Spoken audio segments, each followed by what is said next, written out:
భవితే నా భవిష్యత్. మందారం మాత నమస్తే. నీ పేరు సారంగపాణి.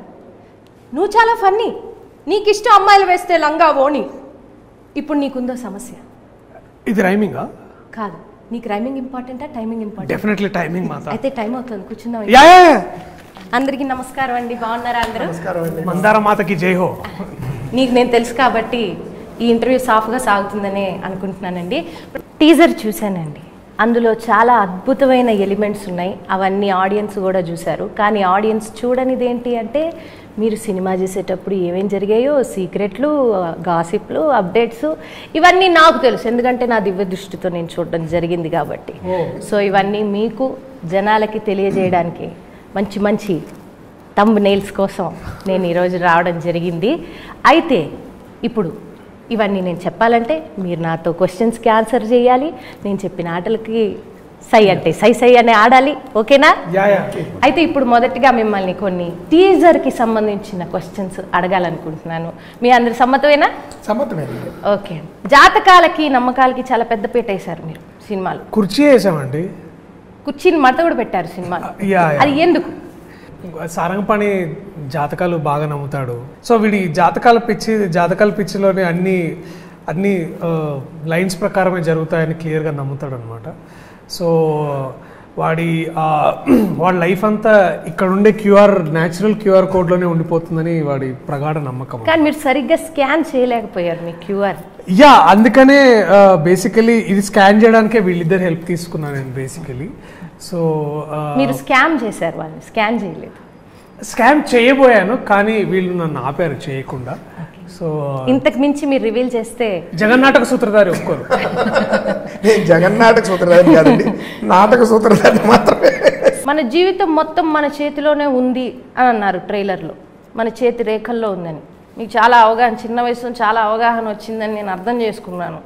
అయితే ఆ రేఖలు స్ట్రైట్గా లేవు మీవి. చాలా చాలా తేడా మేడాగా ఉన్నాయి మీ లవ్ లైఫ్ రేఖలు. ఫ్లో కట్ చేశారని భయం వేస్తుంది. చెప్పచ్చా? థాయిలాండ్ రావాలనుకుంటున్నాను. చిన్న వయసు తీసేయండి. చిన్న వయసు కాదండి చెప్తున్నాను అంతే. అదొక కూడా సడన్ గా డిస్టర్బెన్స్ అయిపోయిందండి. మధ్యలో తలనొప్పి వచ్చింది సడన్ గా. లెన్స్లు పెట్టుకోలేదండి, అందుకనే కొంచెం కన్ఫ్యూజ్. పర్లేదు అండ్ వాయిస్ చూస్తే కూడా మీరు వాయిస్ మాట్లాడితే కూడా తెలిసిపోతుంది. పిల్ల ఐ లవ్ యూ చెప్పగానే మీ జాతకం ఏదో పీక్స్కి వెళ్ళిపోయినట్లుగా లైఫ్లో ఎప్పుడు డ్యాన్స్ వేయని ఒక వ్యక్తి రోడ్లెంబడబడి మరి డ్యాన్స్ వేయాల్సి వచ్చిన పరిస్థితి వచ్చిందంటే మీరు ఎంత ఆనందంలో ఉప్పొంగిపోయారో అర్థమవుతుంది. దాని గురించి మీరు చెప్పండి. ఆ పిల్ల ఎంతగా మిమ్మల్ని ఇన్ఫ్లుయెన్స్ చేస్తే మీరు అలా డ్యాన్స్ వేయగలిగారు? అంటే సాధారణంగా ఇప్పుడు ఆఫీస్లో మనము కొలీగ్స్తో మనం బేసిక్లీ పరిచయాలు పెంచుకొని ఇట్లా పులిహోరలు కలపడం సర్వసాధారణం. కానీ నేను డైరెక్ట్గా ఫస్ట్ ఫ్లోర్లో ఉండే మేనేజర్కే మందార పువ్వు విసిరారు. ఎస్. సో అది నేను సరిగ్గా వేసింది ల్యాండ్ అవుతుందో లేదో అనే భయంగా ఉన్న సమయంలో, అంటే ఆ ప్రయత్నంలో వారే లేదు నాకు అందింది మీ మందారం, మన ఇద్దరం ఈ మందారం వెనకాల ఏమైనా చేయొచ్చు, అట్లాంటి ఏమైనా సందర్భాలు వస్తాయా ఇట్లా, అంటే మీకు రసవత్తరంగా కావాలన్నారు కదా. సో అందుకనే పోయేదే ఉంది నా మందారం. నేను కూడా ఒక దారం వేసాను, ఆవిడ పట్టుకున్నారు.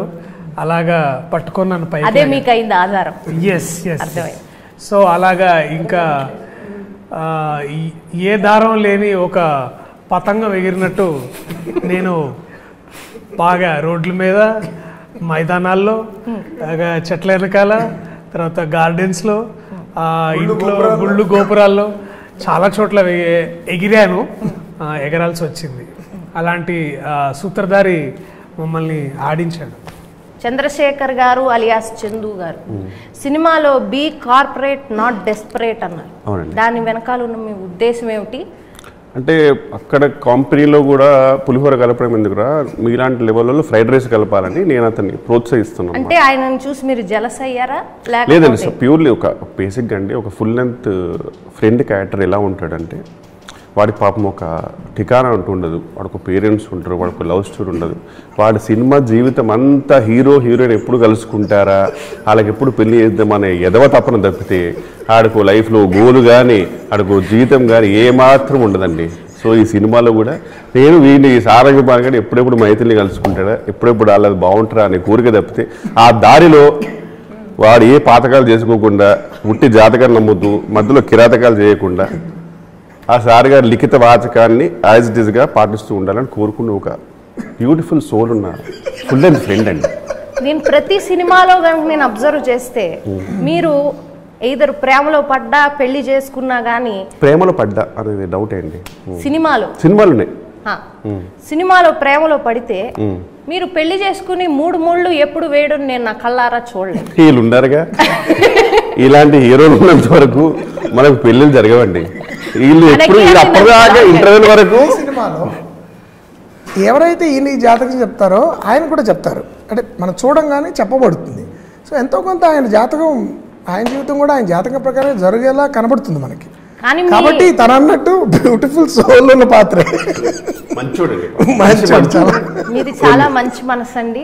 కానీ నేను మీ మొహాన్ని చూసి కనుక నేను చదివితే కనుక నాకు అర్థమైంది ఏంటంటే మీకు దోషం ఉందండి, అందుకే మీకు సినిమాలో పెళ్లి కావట్లేదు. ఓకే ఓకే వద్దని బాగుంది లైఫ్ అయితే.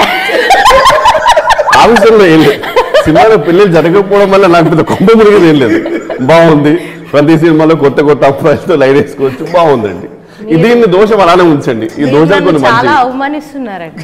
లేదండి, మీరు ఫస్ట్ నుంచి చూస్తున్నాను మందారం తీసుకోలేదు, దోషం ఉందంటే బాగుందంటున్నారు. మీరు ఎలా వస్తారు మరి థాయిలాండ్? చెప్పాను కదండి, బ్యూటిఫుల్ సోల్ థాయిలాండ్కి వెళ్ళారండి.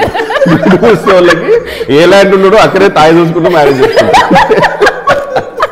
అమ్మ రూప, మాత చెప్పండి. మీరు ఏ రాష్ట్రం నుంచి వచ్చారు? మాత నేను తెలుగు రాష్ట్రం నుంచి వచ్చాను. సినిమాలో కాదు, సినిమా బయట. సినిమా బయట కూడా తెలుగు రాష్ట్రమే కదా. అసంభవం. నా దివ్య దృష్టి ద్వారా నేను ఎప్పుడు పక్క రాష్ట్ర అమ్మాయిల్ని ఇండస్ట్రీకి పంపుతా ఉంటాను కదా, ఎలా అది దాటుకుని మరి మీరు ఈ రాష్ట్రం నుంచి వచ్చి మరి ఇండస్ట్రీలో పాతుకుపోతున్నారు? యాక్చువల్లీ వీళ్ళు పైనుంచి రాలేదు, కింద నుంచే వచ్చారు, అంటే మన కింద రాష్ట్రాల నుంచి వచ్చారు. దివ్య దృష్టిని దాటుకుని వచ్చావన్నమాట. తెలుగు అమ్మాయి వయ్యుండి తెలుగు 100% తెలుగు మాత. కొంచెం ఈ మధ్య తెలుగు అట్లా లేదు, 100% తెలుగు వచ్చు. రాయడం చదవడం వచ్చు, చదవడం వచ్చు, ఇంకేమైనా ఉన్నాయి, చదివించడం వచ్చు, రాయించడం వచ్చు. ఎస్ ఎవ్రీథింగ్ అన్నీ వచ్చు. తెలుగులో హెయిర్ చూసి మీరు కేరళ అనుకుని ఉంటారు కదా. అదేనండి, నేను సాధారణ కేరళ అమ్మాయిలనే బాగా నేను నా జాతకాల ద్వారా నేను వాళ్ళని మలుస్తూ ఉంటాను అనమాట. ఇటువైపు నన్ను మలవలేరన్నమాట. నెక్స్ట్ సినిమా ఎప్పుడు డైరెక్ట్ చేయబోతుంది? లేదండి, చేయదు, కష్టమే. అంటే సొసైటీ గురించి ఆలోచించి చేస్తే బాగుంటుంది, విరమించుకుంటున్నాను. చేస్తే మీకు బాగుంటుందేమో, మీ క్యారెక్టర్ సొసైటీ బాగుంటుంది. సో చేస్తే అర్థమైంది. మీ ఒక జాతకాలు చెప్పే ఒక వ్యక్తిగా, అవునండి, ఒక క్యారెక్టర్ కనుక మీరు రాస్తే ఆ తర్వాత నేను కూడా మీ పక్కన జాతకం బాగుంది, ఈ దోషంతో బాగుంది అన్నాను కదా, వదిలేయండి. ఫస్ట్ దాకా జీవితం చాలా హ్యాపీగా ఉంది, అలానే ఉండివ్వండి. చేయదలుచుకోవట్లేదు? లేదండి. ఎందుకని? డైరెక్టర్ అంటే చాలా కష్టమైన ఒక పొజిషన్ అని మీరు అనుకుంటున్నారా? డెఫినెట్లీ అండి. అనుకోవడం ఎందుకు, ఆయన అడగండి. మీకు ఏమైనా లోపాలు కనిపించాయా డైరెక్షన్లోనా? అవునండి, కొన్ని ఉన్నాయండి లోపాలు, ఖచ్చితంగా కొన్ని ఉన్నాయి. అన్ని టైంకి ఫినిష్ చేస్తుంటారు. మాలాంటి పర్ డే ఆర్టిస్టులకి చాలా ప్రాబ్లమ్స్ వస్తుంటాయి. మాకు ఎక్స్టెండ్ చేసే డైరెక్టర్లు, లేకపోతే 2 రోజుల సీన్లు 4 రోజులు తీసే డైరెక్టర్లు మాకు కొంచెం, వీళ్ళేమో 3 days సీన్స్ అన్ని 2 days లో ఫినిష్ చేసి రేపు మీకు లేదు అయిపోయింది మీ సీన్ అంటుంటే బాగా అనిపిస్తుంది. ఆ లోపం ఒకటి మాత్రం మాకు ఫైనాన్షియల్ పరంగా చాలా ఇబ్బంది ఉంటుందండి. తనికెల భరణి గారిది మీది చాలా అవినాభావ సంబంధం. మీరు ప్రతి సినిమాలోనూ కలిసి కనిపిస్తారు, మీ క్యారెక్టరైజేషన్ మీరు చేసేది చాలా గొప్పగా ఉంటుంది, జనాలు కూడా చాలా ఎంజాయ్ చేస్తూ ఉంటారు. అయితే ఈ సినిమాలో చాలా వైల్డ్గా చూపించారేమో అని మాకు కొంచెం అనుమానంగా. భరణి గారితో ఏంటంటే, భరణి గారు ఈ మధ్య ఆయన చాలా బిజీ అయిపోయిన తర్వాత కొన్ని సినిమాలు ఆయన పూర్తి నిడివి పాత్రలు ఇచ్చే అవకాశం నాకు వచ్చేది కాదనమాట. కాబట్టి కానీ భరణి గారు ఇప్పుడు ఉండాలి నాకు ఉంటుంది, ఆయన కూడా నా సినిమాలో ఉండాలంటుంది. ఆ టైంలో నేను భరణి గారు ఈ సినిమాలో కూడా చేయండి అంటే, నేను బహుశా భరణి గారితో చేసే సినిమాలు అన్నింటిలో కల్లా వైల్డెస్ట్ క్యారెక్టర్ ఈ సినిమాలో చూస్తారు మీరు. అంటే వైల్డ్ అంటే ఏదో విశృంఖలమైన వైల్డ్ కాదు, భరణి గారి పాత్ర, భరణి గారు అలాంటి క్యారెక్టర్ నాకు తెలిసి చేయలేదు. వైవా హర్ష గారితో మీకున్న సంబంధం, మరియు మాకు తెలియని ఒక సీక్రెట్ సెట్లో జరిగిందని మాకు సమాచారం వచ్చింది. చాలామంది చేస్తుంటారు కదా యూట్యూబ్లో వాటిలో, బట్ గ్రాడ్యువల్లీ తన growth I was seeing as an actor. చాలా న్యాచురల్ టాలెంట్ అని అనిపించింది. తర్వాత నేను మంత్ ఆఫ్ మధు అనే సినిమాలో తను ఒక పాత్ర చేశాడు. అది మోస్ట్ ఆఫ్ ఇట్ మద్యం సేవించినట్టుగా అచ్చో నిజంగానే మద్యపానం నేను బాగా ఎంజాయ్ చేశాను. బాగా చాలా బాగా చేశాడు. అది చూసి నేను ఎలాగైనా ఈ సినిమాలో తను ఉండాలి. ఒక పాత్ర అప్పుడు అనుకోకుండా ఒక పాత్ర పుట్టింది. యాక్చువల్లీ ఏ పాత్ర అయితే హర్ష చేస్తాడో ఈ సినిమాలో ఒరిజినల్ ఫస్ట్ డ్రాఫ్ట్లో లేదు, అది ఆల్మోస్ట్ సెకండ్ థర్డ్ డ్రాఫ్ట్ వరకు లేదు. తర్వాత నేను నెమ్మదిగా వేరేగా మారింది కథ, అంటే కథనం మారింది. మారినప్పుడు సడన్గా ఆ పాత్ర ఎక్కడి నుంచి పుట్టిందో కూడా నాకు తెలియదు, సడన్గా పుట్టాడు. పుట్టినప్పుడు ఇతను ఎవరంటే నాకు కరెక్ట్గా ఆ టైంలో నేను మంతం మధ్య చూడడం జరిగింది. సో వీళ్ళ ముగ్గురు second half most of them వీళ్ళు ముగ్గురు నడుపుతారండి. And it was absolute joy. ఒక దర్శకుడికి అదొక పెద్ద ట్రీట్. ముఖ్యంగా ఏంటంటే సాధారణంగా ముగ్గురు మంచి కామెడీ చేయగలిగే నటులు కలిసినప్పుడు ఎక్కడో తెలియని ఒక చిన్న కాంపిటేటివ్ స్పిరిట్ వస్తుంది. ఇది కూడా మీరు రాయొచ్చు అనమాట. ఇది ఒక అంటే వీడేంటి నా డైలాగ్ కొట్టేస్తున్నాడు, లేకపోతే వేరే వాళ్ళ డైలాగ్ లాక్కుందామా అనే కోరిక కూడా ఉన్న వాళ్ళతో నేను కొంతమంది చూశాను. నేను అలా కాకుండా కిషోర్ లాంటి హే ఈ మాట నువ్వు అనరా నువ్వు అంటే నేను. సో కిషోర్ అంటే చాలా ఇష్టం, గౌరవం హర్షకి అండ్ దర్శి అన్న. So all of them had a great camaraderie అంటాం కదా, friendly and give and take ఉండేది, ప్రొఫెషనల్ రెస్పెక్ట్ ఉండేది. దానివల్ల వాళ్ళ ముగ్గురు చేసే సీన్స్ ఆ second half almost 80% second half వీళ్ళు ముగ్గురే నడుపుతారు. So that's a feast. As a director I was enjoying it.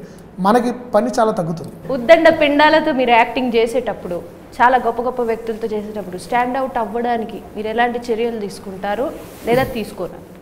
నేను అసలు స్టాండర్డ్ అవ్వాలని ఏమాత్రం చర్యలు దాని గురించి ఆలోచనలు అత్యుత్సాహపడండి. నేను వాళ్ళతో స్టాండ్ ఇన్ అవ్వాలనే ప్రయత్నిస్తాను. అంటే గొప్ప జవాబు, చాలా గొప్ప. మీకు మా ఆశీర్వాదం ఫ్రీ ఎంట్రీ, ఎప్పుడైనా ఎంటర్ అవ్వచ్చు. ఒక్క మందార పూదేస్తే చాలు, ఫ్రీ ఎంట్రీ. యా, సో నేను అలాగా అత్యుత్సాహం చూపించి ఇన్సెక్యూర్గా ఫీల్ అవ్వాల్సిన అవసరం ఎందుకు లేదంటే, నేను పనిచేస్తున్న ఉద్దండ పిండాలు కూడా అలాంటి ఆలోచనలతో అలాంటి దృక్పథంతో నాతో పనిచేయరు. అండ్ ఎస్పెషల్లీ వీరు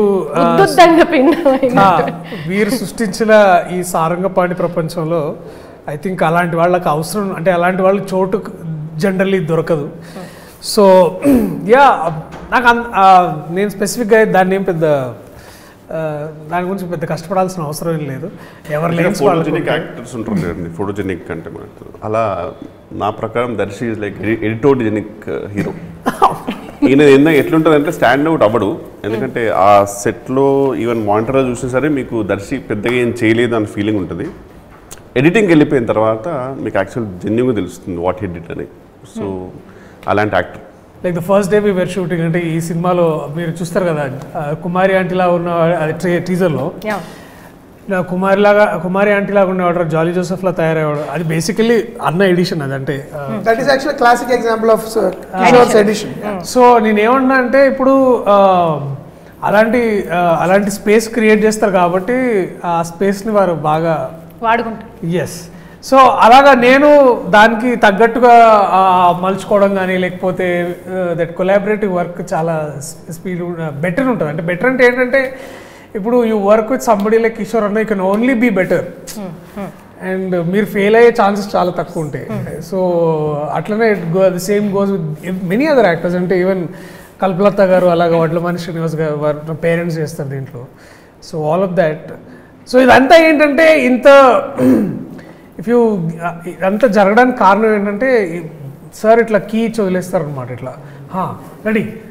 సో ఇట్స్ లైక్ అలాంటి సిచ్యువేషన్ ఎప్పటికప్పుడు క్రియేట్ అవుతుంది కాబట్టి మనకి ఇలాంటి ఆణిముత్యాలు మనం బయటపడుతూ ఉంటాయి. ఎస్. సాధారణంగా కామెడీ జానర్లో కానీ ఇలాంటి ఫన్ జానర్లో వచ్చిన మూవీస్ని హిందీలో పార్ట్ 1, పార్ట్ 2, పార్ట్ 3 అని అలా తీసుకుంటూ మంచి ముందుకు దూసుకెళ్ళిపోతున్నారు. మీకు అలాంటి ఉద్దేశాలు ఏమైనా ఉన్నాయి? ఈ మధ్య ఒక నటుడు ఈ సారంగపాణి జాతకంలో ఒక పాత్ర చేశారు, మంచి నటుడు, తను కృష్ణ చైతన్య కదా, కృష్ణ తేజ్ అనుకుంటా. తను బయటకు వచ్చి సార్ నెక్స్ట్ సినిమాలో మీరు కొంచెం పెద్ద పాత్ర ఇవ్వాలి sir, I want be part of ICU అన్నాడు. ICU ఏంటి బాబు అన్నాడు. అంటే ఇంద్రగంటి సినిమాటిక్ యూనివర్సిటీ, నా పేరు మాత్రం పెట్టదు బాబు, I don't want you to be in ICU అని చెప్పాను. సో అలాంటి యూనివర్సిటీ నాకేం ప్లాన్ లేదండి. అసలు నేను 2వ పార్ట్ 3వ పార్ట్ అంటే ఒక దానిలో చెప్పలేము, 2-3లో కూడా చెప్పలేము బహుశా. బట్ ఒక్కొక్కప్పుడు కొన్ని, ఇప్పుడు లార్డ్ ఆఫ్ ద రింగ్స్ ఉంది ఫర్ ఇది ఎగ్జాంపుల్. చాలా చాలా కీలకమైనటువంటి స్టేట్మెంట్. నేను దాని వెంటనే దాని ఎక్స్ప్లెనేషన్ ఇస్తున్నా కంగారుగా. మీరు ఎటు వెళ్తున్నారో నాకు అర్థమైంది. మీరు తమ్మునేలు వెళ్ళిపోతున్నారు కదా. నేనే ఉంటానంటే లార్డ్ ఆఫ్ ద రింగ్స్ లాంటి ఒక సాగాలు ఉంటాయి. సాగాలు will work. So sometimes అంటే సాగదీయట్లా అది ప్రాబబ్లీ మీ సాగదీయడం నుంచి సాగ కూడా వచ్చిందేమో, లేదా అటు నుంచి ఇటు వచ్చిందేమో నాకు తెలీదు. కానీ కొన్ని కథలు ఒక స్కేల్ పెద్దగా చెప్పాల్సి వచ్చిన కథ ఒరిజినల్గా రైటర్ కనుక రాసుకుని ఉంటే 1s and 2s will work probably. అలా ఇప్పుడు రాబోతున్న కొన్ని సినిమాలు మీరు ఏ ఉద్దేశంతో నన్ను కాంట్రవర్సీలు ఇరికించాలని ట్రై చేస్తున్నారో అర్థమైంది. కానీ అవి ప్రాబబ్లీ ఇప్పుడు బాహుబలి 1 and 2, ఇప్పుడు Pushpa 1 and 2, these are all probably conceived as sagas. But కొన్ని సినిమాలు నేను ఇప్పటివరకు అలాంటి కథ రాయలేదు, నాకు పెద్ద ఇంట్రెస్ట్ కూడా లేదు. I believe in that 2 hour 15 minutes 20 minutes ఒకవేళ బాగున్నా కూడా దాన్ని అలా వదిలేయడం బెటర్. చాలామంది అష్టాచమ్మ 2 తీయమని అడిగారు, కానీ వద్దండి అనవసరంగా అప్రతిష్ట పాలవుతామని. ఒకప్పుడు పార్ట్ 2s బాగుంటాయండి. ఇప్పుడు మున్నాభాయ్ చాలా బాగుంది ఫర్ ఎగ్జాంపుల్. అలా గాడ్ ఫాదర్ 2 నాకు చాలా ఇష్టం, ఫస్ట్ పార్ట్ కంటే బాగుంటుంది. అది ప్రతిసారి జరగకపోవచ్చు. అది బేసిక్గా నన్ను ఈ మూవీ ప్రొడ్యూసర్ గారు ఇక్కడ పంపడం జరిగింది. ఆయన మా ఆశ్రమంకి వస్తూ ఉంటారనమాట. సో ఆయన మీ అందరి ఎనర్జీస్ చాలా డౌన్గా ఉన్నాయని చెప్పి మీకు అందరికీ మంచి ఎనర్జీ పంపాలని చెప్పి నన్ను పంపారనమాట. కామెడీ ఒక్కటే మనం కలెక్టివ్గా కూర్చుని అందరితో తెలియని వాళ్ళతో కూడా కలిసి చూసి ఎంజాయ్ చేసే జానర్ అది.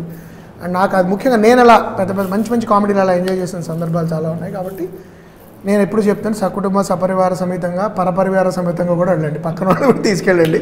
It's a wholesome family entertainer for a holiday season.